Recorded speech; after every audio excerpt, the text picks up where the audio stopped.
Bonjour à toutes et à tous. Je vous souhaite la bienvenue sur Nicéphore, le podcast qui vous fait redécouvrir l'histoire de la photographie pour insuffler une nouvelle ère dans votre créativité. Vous écoutez Élodie Bonin et aujourd'hui, je vous parle de la nouvelle vision.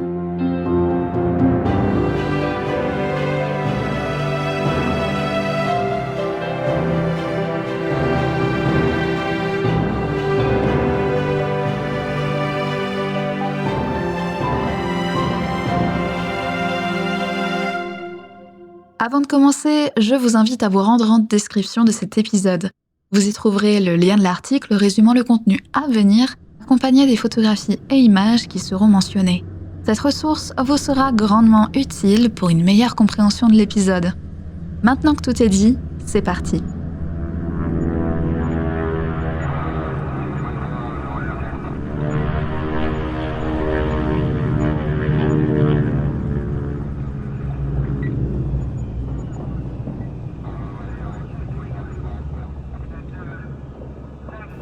Au soir de la Première Guerre mondiale, les certitudes qui structuraient le monde volent en éclats. En Russie, les bolcheviks prennent le pouvoir dans un bain de sang. En Allemagne, des émeutes secouent le pays, l'Empire austro-hongrois s'effondre et la République de Weimar se révèle être une illusion de stabilité.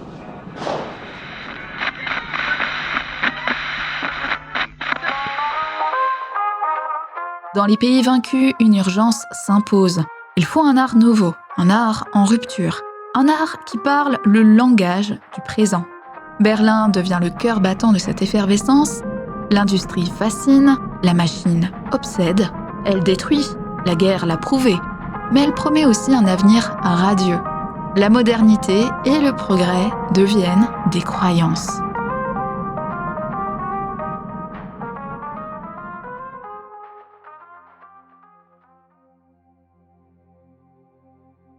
L'heure n'est donc plus aux états d'âme. L'art doit être mécanique, technique, brut. Plus besoin de tergiverser en esthétisme métaphorique. Il est temps de passer à la vitesse supérieure, vers un art direct et sans langue de bois, un art sans sentimentalisme, sans individualisme, en phase avec le tempo effréné des villes. Le train, le tramway, le métro, la voiture, l'avion, un rythme moderne qui doit s'imposer par une esthétique nouvelle. Un art en parfaite cohérence avec l'ère industrielle.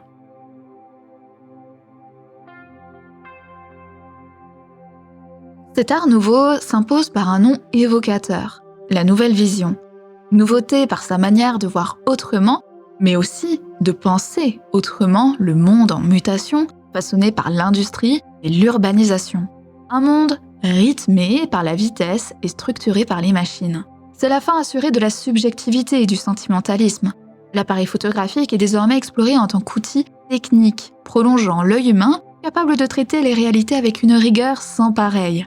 La photographie se veut désormais directe, brute, sans artifice, construite selon les compositions types d'inspiration cubiste et constructiviste. De quoi trancher radicalement avec des mouvements artistiques plus pessimistes, tels que l'expressionnisme et le dadaïsme. Les photographes de la nouvelle vision se tournent vers l'avenir de l'innovation industrielle. L'inspiration des images vient des machines mêmes, qu'il s'agisse de leur esthétique, mais aussi de leur fonctionnement mécanique. Et pour répondre à cette vision, pas de mieux que l'expérimentation. La photographie devient un outil de recherche visuelle, destiné à dépasser les limites de la perception humaine. Ce n'est plus à l'objectif de reproduire la vision de l'œil humain, mais c'est à l'œil humain de s'adapter à ce que l'objectif donne à voir, en repoussant sans cesse les frontières du visible.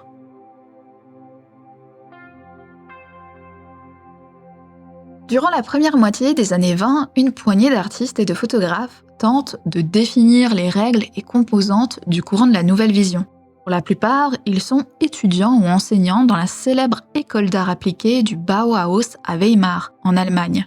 Cette dernière, fondée en 1919, désigne également par extension tout un mouvement artistique à part entière, incluant à la fois l'architecture, le design, la peinture, la sculpture, le graphisme, la mode et même la photographie. Et si la nouvelle vision est rapidement adoptée par les membres du Bauhaus, c'est bien parce qu'ils ont des points communs. Tous deux partagent l'innovation qui est au cœur de l'apprentissage et de l'expérimentation artistique, La technologie et l'industrie, qui devient un outil à la création, l'utilisation de matériaux bruts et de formes rigides pour gagner en fonctionnalité, et on réclame de la sobriété, de la neutralité, de l'équilibre dans les compositions graphiques, ainsi qu'un message clair.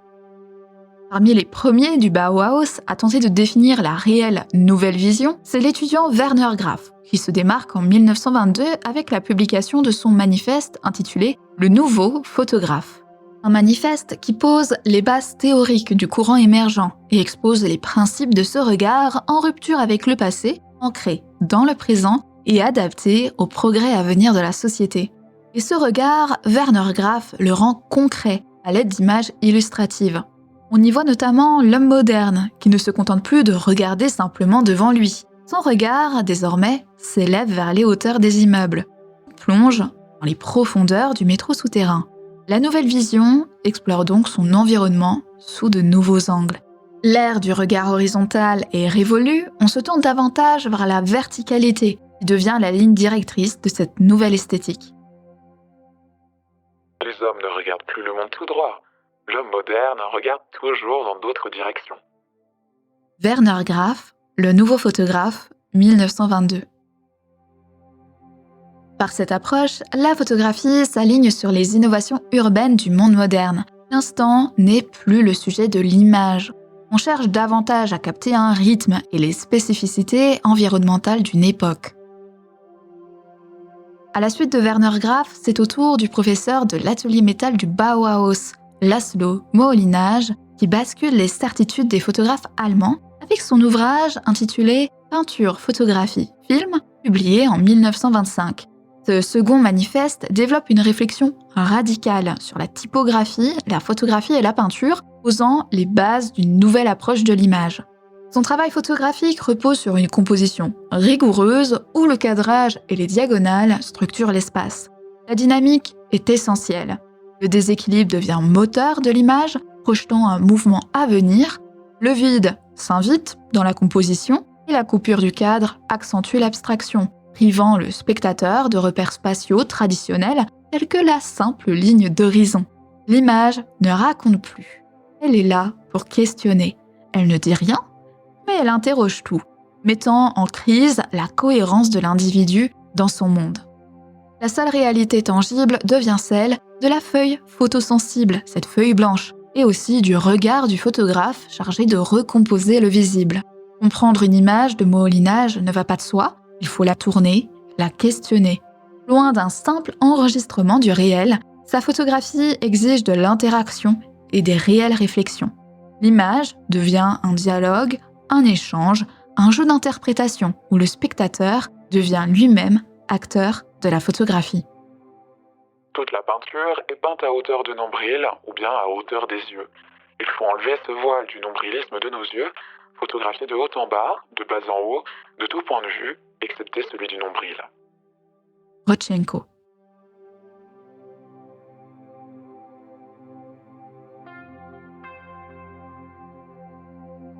Il est plutôt difficile d'imaginer la nouvelle vision sans parler du Leica 1. Sorti en 1925, cet appareil révolutionne la photographie par sa compacité et sa maniabilité.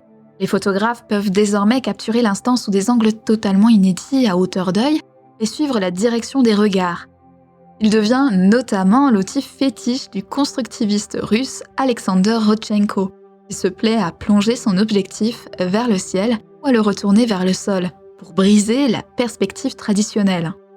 Dans cette démarche de composition novatrice et moderne, les photographes de la nouvelle vision ont recours à pas moins de 6 techniques expérimentales lors de la prise de vue. Tout d'abord, les photographes innovent dans leur manière de traiter les diagonales et les obliques. Il suffit de prendre Alexander Rodchenko comme exemple pour saisir tout l'intérêt de cette technique. Affranchis de la verticalité et de l'horizontalité, les diagonales et obliques constructivistes de Rodchenko créent une véritable sensation de vertige et intrinsèquement de danger imminent. Des cadrages photographiques ou en symbolique qui inspirera les plus grands, mais surtout le très célèbre cinéaste Alfred Hitchcock. D'autres photographes comme Moholy-Nagy expérimentent la contre-plongée à foison, permettant de mettre en valeur la grandeur de l'urbanisme. C'est ce que l'on peut voir dans sa photographie des balcons du Bauhaus, prise en 1925. La contre-plongée crée un ensemble de formes abstraites, où seul un homme se penchant dans le vide nous permet de comprendre le réel sujet de l'image. Même école, même sujet, mais autre perspective, Irene Bayer-Hecht, quant à elle, privilégie la plongée pour capturer ces fameux balcons. Son objectif, tourné vers le béton, la photographe discipline la démesure de l'architecture moderne du Bauhaus, dans lesquelles se meuvent les étudiants. Dans ces divers jeux d'angles, de diagonales et d'obliques, nous devons à nouveau mentionner Rodchenko, qui est un grand amateur de la perspective à raccourci, une technique visuelle qui a souvent été utilisée dans l'art de la Renaissance et qui le remet au goût du jour avec son regard propre au constructivisme. Se démarque de ses nombreuses perspectives raccourcies la célèbre photographie L'escalier, datant de 1930. Les marches y forment une succession de lignes blanches puis noires, dignes d'une partition dont la seule note est une femme vêtue d'une robe noire et portant dans ses bras un nourrisson. D'autres photographes poussent l'audace de l'innovation encore plus loin. Prenons comme exemple Humboldt, qui pratique régulièrement la plongée verticale, une technique inspirée de la photographie aérienne. Dans sa photographie Mystery of the Street de 1928, Humboldt dirige son objectif de manière à ce qu'il forme un angle droit avec le sol. Il parvient ainsi à inverser tous les repères spatiaux du spectateur et parvient à utiliser le vide comme matière première à sa prise de vue. Les personnes deviennent de simples points sur le papier et leurs ombres prennent vie, devenant à elles seules des personnages autonomes. Couplée aux lignes du trottoir et autres formes du sol, la réalité devient une abstraction. Enfin, ce même photographe atteint le climax de l'innovation de la photographie moderne en produisant une série entière au fisheye en 1935. Il s'agit ici d'un exploit technique car c'est en utilisant pour la première fois un objectif fisheye qu'Humboldt réalise des prises de vue à 180 degrés. Une manière de transcender le regard en prouvant que l'industrie permet d'offrir littéralement de nouvelles visions que seul l'humain avec ses propres capacités physiques ne peut atteindre.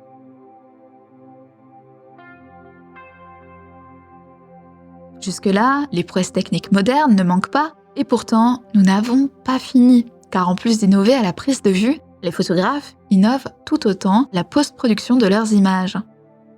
En premier lieu, ils n'hésitent pas à recadrer leurs photographies et à intensifier l'effet de gros plans, afin d'accentuer la perte de repères autant spatiale que narratif.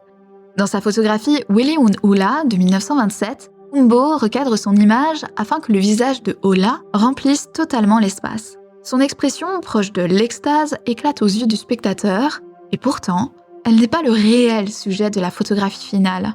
En réalité, il est davantage question de Willy, dont seul l'œil vient envahir un bref espace vide laissé par Ulla dans le coin haut gauche du cadrage.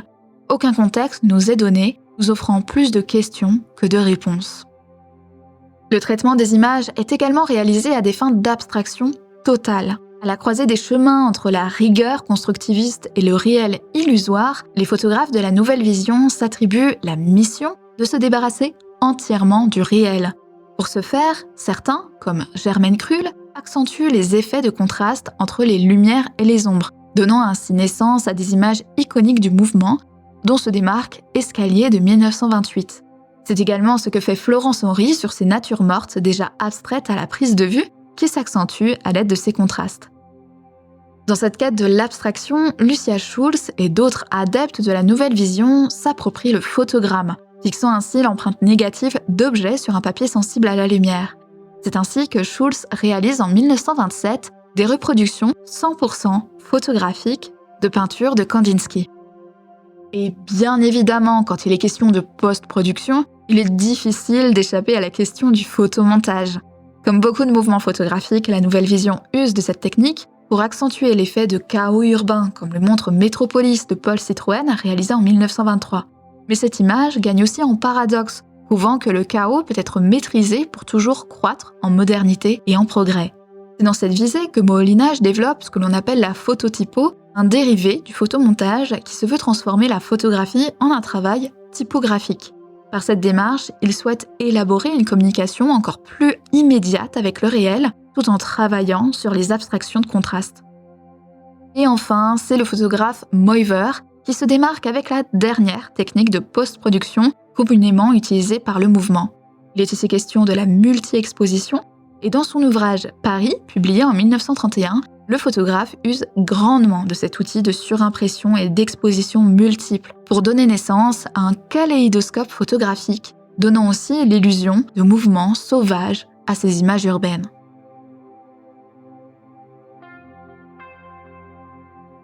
À l'apogée de la nouvelle vision, la Deutscher Wegbund, une association d'artistes qui promeut l'innovation dans les arts appliqués et l'architecture, organise une exposition sans précédent dans l'histoire de la photographie. Nommée Film und Foto, aussi surnommée FIFO, elle prend place au cœur de Stuttgart en 1929. À la tête de l'exposition, le directeur Gustav Stotz, un architecte d'intérieur. Et dans l'ADN de l'événement, plus de 1000 images modernes compartimentées en sections nationales, dont se démarquent bien évidemment les Américains, mais aussi les Soviétiques, les Français, les Britanniques et les Suisses. Parmi les artistes exposés, beaucoup marquent les esprits, notamment Florence Henry, Germaine Krull, Man Ray, Edward Station et Edward Weston. Mais s'il y en a bien un qui ne passe pas inaperçu, c'est surtout Moholy-Nagy. Présenté comme le père de la nouvelle vision, il expose au centre de l'exposition avec ses 97 photographies. Il prend également en charge la scénographie du hall d'entrée de l'exposition, présentant les objectifs de l'événement et la vision de la photographie moderne internationale. Le parti pris est d'offrir aux visiteurs une surabondance d'images diverses dans leurs dimensions, mais aussi dans leur format. Des productions graphiques et typographiques peuvent côtoyer des projections de films, mais aussi des photographies de guerre, des photographies criminelles, des radiographies, des micro-photographies, des photomontages et des prises de vue de nuit. Tout ce qui se rapproche de près ou de loin à l'art moderne est présenté. Il n'est pas question ici d'être radin en guise d'exposition artistique. Bien au contraire, on préfère tout montrer et approfondir le sujet à son paroxysme. C'est d'ailleurs dans cette visée qu'est publié à l'occasion de cette exposition 2 manifestes de la nouvelle vision. Voici venir le nouveau photographe de Werner Graf et aussi Œil et photo de Franz Roh et Jeanne Schichold.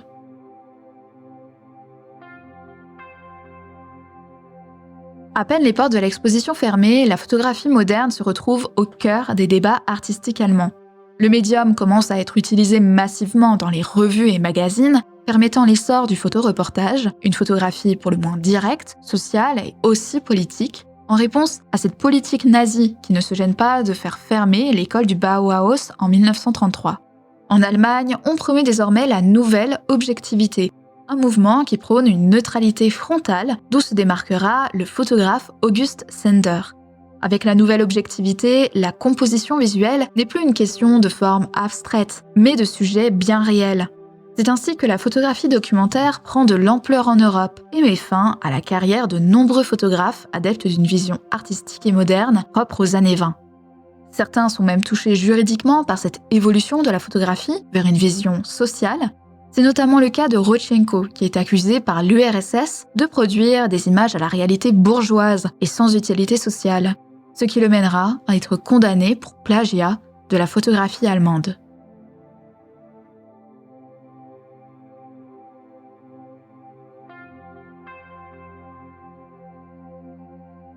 Merci d'avoir écouté cet épisode de Nice est fort. Avant de partir, je vous invite à laisser des étoiles et un avis, sans oublier de rejoindre la communauté de ce podcast sur Instagram et TikTok. Si vous souhaitez soutenir et faire perdurer Nice est fort podcast, vous pouvez rejoindre mon Patreon à hauteur de vos moyens, vous donnant ainsi accès à un épisode exclusif tous les mois. Je vous donne rendez-vous très bientôt pour un nouvel épisode. D'ici là, prenez soin de vous et n'oubliez pas, pour être inspirant, il suffit d'être inspiré.